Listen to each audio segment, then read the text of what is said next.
السلام علیکم زه منیس خان او نن د اگست 14 تاریخ پاکستان کې چې د پی ډی ایم حکومت او د اسټابلیشمنت دا ګډ جوړ دی او یو هایبریډ نظام دی چې کم اعتراف وزیر دفاع خواجه آصف هم کړی او دایم خواهش اظهار کړی کو دا یو 30-35 سال مخکې شوی نو ملک به ډېره ترقي کړې وه خو د عوامو سرای ده د هغې نه هغوی خبر نه دي ځکه یا یې سترګې پټې کړي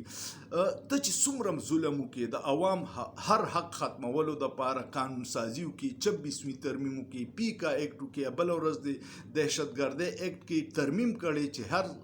سړی په شک په بنیاد 3 میاشتو دپاره سیکیورټي فورسز چوتولی شي دا په 1919 کې انګریز یو قانون جوړ کړی هغه نن سل کاله پس بیا لاګو شو نو دغې په عوامو کې اثر نه کیږي ځکه چې عوام اوس په سوشل میډیا په وجه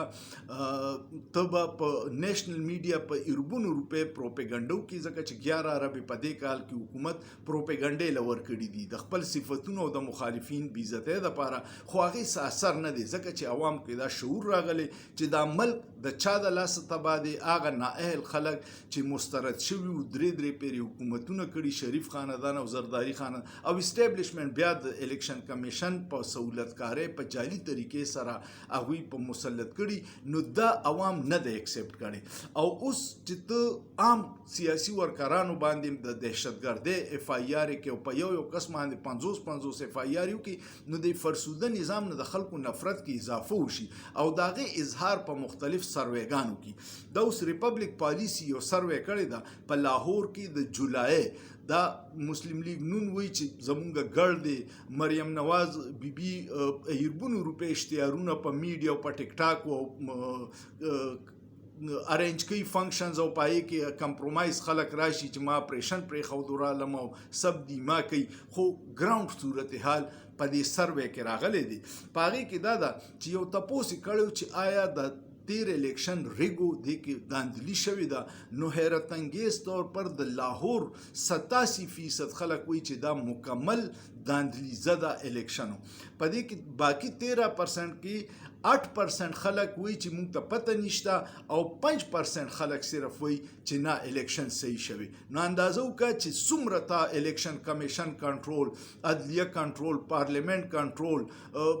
جعلي حکومت جوړول اف آی آر کول خو د عوام رای دا ده چې الیکشن 87% خلک وایي چې 2 نمبر شوی ریګ الیکشن شوی بیا د پارټۍ پوزیشن څه دی د تحریک انصاف خلاف هر ظلم جبر دی حکومت کو چې دومره په 77 سال کې انګریزانو به د مغلو خلاف نه کړي کم چې زموږ د فرسوده نظام وکړو نو هغې کې اوس د ریپبلک پالیسي د تېرې میاشت سټډي عجیبه ده په لاهور کې د پارټۍ پوزیشن چې دی نو د پی ټی آی 51% پاپولیریټي ده مسلم لیگ نون چې کم دی په 16% ده تحریک لبیک والا چې دی 5% دی پیپلز پارټي 3% دی او جماعت اسلامی په 2% ده دغه صورتحال دی 23% خلکو جواب نه دی ورکړی چې مونږ اړو څه وایو نه بیا پکې دا ده چې پاپولر لیډر څوک دی دا هم ډېر ناشنا دغه دی ځکه چې مسلم لیگ نون وایي چې زمونږ پوسټر بوای میاں نواز شریف دی او هغه 3 پیرې وزیر اعظم دی او هغه جنګ هم ډیزاین کړی دی نو پکار ده چې بیا خو ولې یو میډل هم ورکړی وي او د هغه پاپولریټي هم صحیح واوه خو کم کس چې په جیل کې ناست دی او د فرسوده نظام د هغه خلاف هر حربه وکړه 300 اف آی آر وکړي روزانه پروپیګنډې کوي چې معافي وغوښته او دا یې وکړه خو هغه ولاړ دی د دې پروپیګنډو په عوام هېڅ اثر نشته ځکه چې عوام ته پته ده چې هغه د څه مزاج سړی دی او په خپل اصولو نظریاتو به پانسي شي خو د دې فرسوده نظام ته به سر ټیټ نه کړي نو د هغې په وجه باندې په لاهور کې د عمران خان پاپولیریټي 56% ده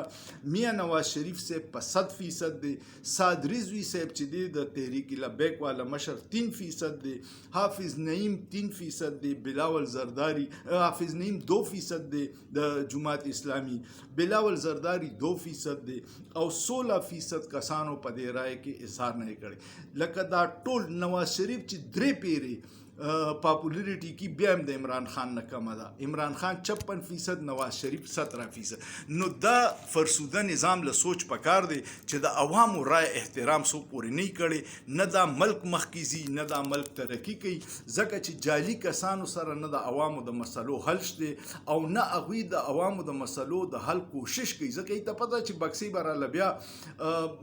خلایي مخلوق ډکې کي. نو موږ د عوامو خدمت څه لکو، خو راشه تش به د سیسټم د فرسوده نظام چمچګیري کو او دا نظام به روان. الله دې په پاکستان کې داسې نظام راولي چې د آئین او قانون خبره کوي، سو پورې چې آئین او قانون د غریب او امیر دپاره یو شان نه شوي. د پاکستان هیڅ مستقبل ماته نه ښکاري. 16 لاک خلک تیر کال د ملک نه تللی دي. دوی وایي چې ریمیټنسز سیوا شو، دا خلک زغلیدلی دي، نو خپل فیملی له خو به څه راولي، کاروبار خو تباه دی، صرف دغه په ریمیټنسز باندې ملک روان دی. د خدای دپاره د آئین او قانون احترام وکړي، د عوام د رای احترام وکړي، عوام له اختیار او اقتدار ورکړي، اله به ملک کامیابیږي. کنه د بندو کمرو فیصلو ټول عمر پاکستان ته نقصان او مغرب او هغوی د مفاداتو ته فایده ورکړي. اوس بیا خلکو دا وایي چې دا څه روان دي، دا د معدنیاتو او د دې لوبه ده او عوامو ته پکې نقصان دی. الله دې پاکستان او په پاکستانیانو خپل رحم فضل وکړي، خو سوچ پیو کې په سوچ کې څه ګناه نشته.